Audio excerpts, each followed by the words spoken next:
Tucker Carlson. We played this clip yesterday, and again, I would encourage people to send that clip around. I think we got a little bit. I got a little bit more heated than I generally do in some of these situations, but I think it's worth folks understanding what Tucker Carlson has been doing in terms of stirring up hatred towards gay people, towards trans people, towards parents whose kids may be trans, towards doctors who are providing, gender affirming care. Teachers accepting of their students. Yeah, I mean, let's play this clip here. This is, which one is this? This is number one, right? Yeah. This is Tucker Carlson.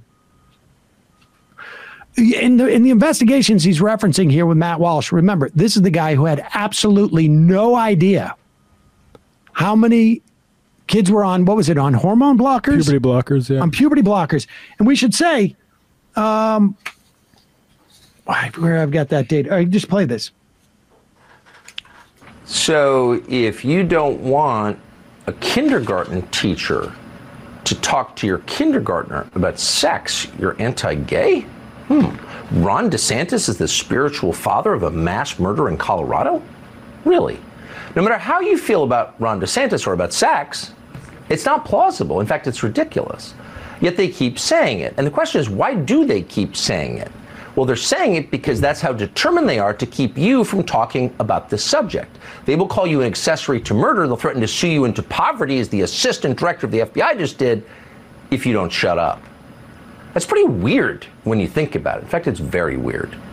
But they have nothing else to say because actually children really are being sexually exploited in this country, in some cases for money. It's not hidden, it's in the open, and it's totally real. This summer, for example, Matt Walsh exposed the atrocities underway at Vanderbilt Medical Center in Nashville. A physician there admitted to mutilating the genitals of children because it's a profit center for the hospital. Watch this. These surgeries make a lot of money. So female to male chest reconstruction could bring in $40,000.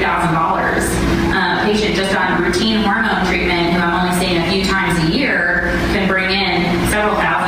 That requires a lot of visits and labs. It actually makes money for the hospital. It actually makes money for the hospital. Pause it. Almost every single thing a hospital does makes money for the hospital. Almost every single thing. In fact, probably every single thing a hospital does makes money for them. Yeah. Well, I mean, is Tucker Carlson critiquing for-profit healthcare? Just to be clear, when you're talking about puberty blockers, again, Matt Walsh was off the number of people who of children who take puberty blockers by literally millions. He thought it was millions. In 2021, there were almost 1,400 kids between 6 and 17. We don't know. It doesn't break it down. We don't have data on exactly the age, but presumably it's closer to like 12, right? 10, 11, who take puberty blockers. 1,400 as opposed to millions. The number of children under the age of 18 who take hormone therapy, not millions again, just over 4,000 in the entire country. In the entire country. And we don't even know if that's necessarily a function of gender dysphoria. So just to be clear, like this is the idea that a hospital is making money off of procedures. Of course, they make money off of all their procedures. Continue. Hospital. Now, if you were a muckraking reporter with a conscience, that would be the story of a lifetime. It's all there on tape. A doctor admitting they're mutilating the genitals of children for money, naming the dollar amounts. How could you pass that up? But everyone passed it up. No one covered it. Instead, journalists attacked Matt Walsh for uncovering it. Really? What's the motive there? Nor do they cover what's going on at hospitals across the country, including CHOP, the Children's Hospital of Philadelphia, the famous hospital, a hospital that admitted in an email to performing bottom surgery on a minor and slicing off the breasts of young women for no medical reason whatsoever. There's no medical justification for that ever, and yet they bragged about doing it. In Boston, a staffer at Children's Hospital bragged on tape about 2-year-olds preparing to transition. Truly insane, utterly divorced from legitimate medicine. But again, it was completely ignored. Here it is.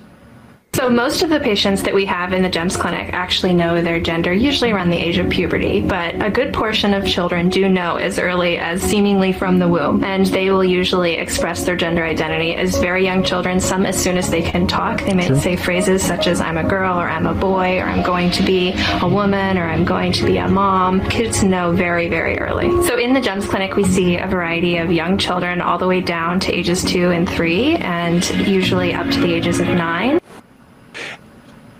That is not science. Pause it for a second. And what are they doing? What are they doing with these kids who are 2 or 3? Yeah. Are they giving them drugs? Are they giving them? Are they performing surgery? Of course not. Of course not. Of course not. They're providing therapy for them. They're providing therapy for them. That's it. And I'm sure a certain percentage of them end up saying, I'm actually the gender that I was assigned at birth. I know kids like this. And parents had no particular interest in trans issues, or had no, certainly, no particular exposure to the idea of transgenderism, just that the child at one point started to insist that they were a different gender than they had been assigned at birth. And the parents were like, okay, if you want us to gender you that way, we will. They did. And over time, the child decided, no, actually, I'm not. And I'm not convinced that the child won't ultimately decide that maybe they are,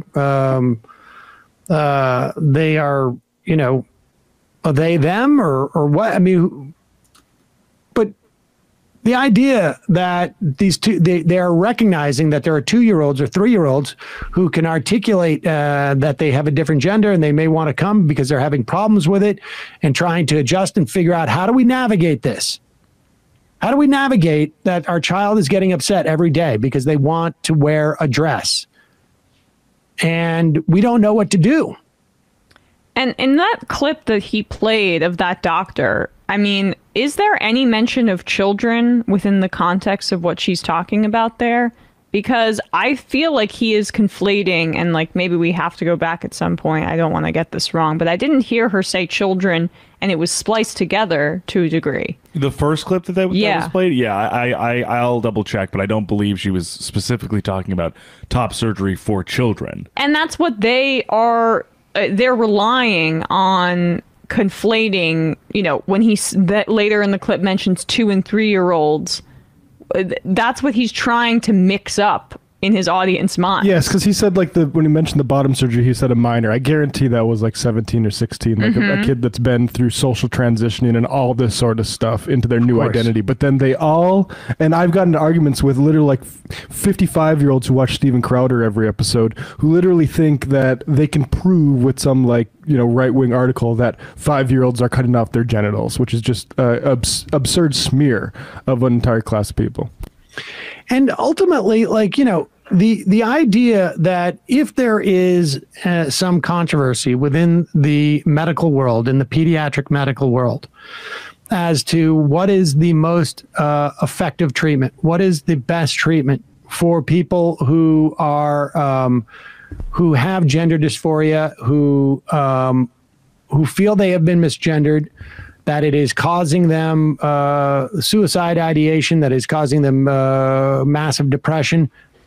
This is the idea that there is some, trans agenda that is influencing the medical decisions that are going on is just bizarre. It's just bizarre. I mean, there's no doubt that we have now more opportunity for people, both socially and in terms of like insurance coverage, frankly, to deal with this. And we have for about 6 years. I think it was in 2016, there were insurance rules that were changed that basically opened up these opportunities. And so more people are taking advantage of them. But just because it exists, I mean, this is what we hear with everything, right? Like this is the argument they made for the HPV vaccine. You can't have the HPV vaccine because it's sexualizing children. I mean, this is exactly what they said for years. I lived through this in 2004, 5, 6. You can't have an HPV vaccine because it will sexualize children. If you give them a vaccination at age 12, 10, you're telling young girls that they can go out and have sex now, and they're going to go out and have sex because now they won't get they can't get HPV. I mean, honestly, this is their mentality. And they're just now trying to weaponize this as a, going beyond their fundamentalism. I mean, with Tucker, it's just a way to do ratings. And it's just a way to not have to really actually do any real work at his job. It's so much easier just to make up lies like that and just say it's weird. Yeah. It's weird that people are trying to allow parents and children to work these issues out. That's weird. It is also just notable when the segment happened. Like, we've got to be clear. I mean, he was he was careful on Monday in the wake of the Club Q shooting. And then Tuesday, I don't know. Let's just talk about this. It seems he's very good at providing himself with plausible deniability on his hate campaign. It's like he spoke to his writers and said, all right, one down. What's our next target? Almost.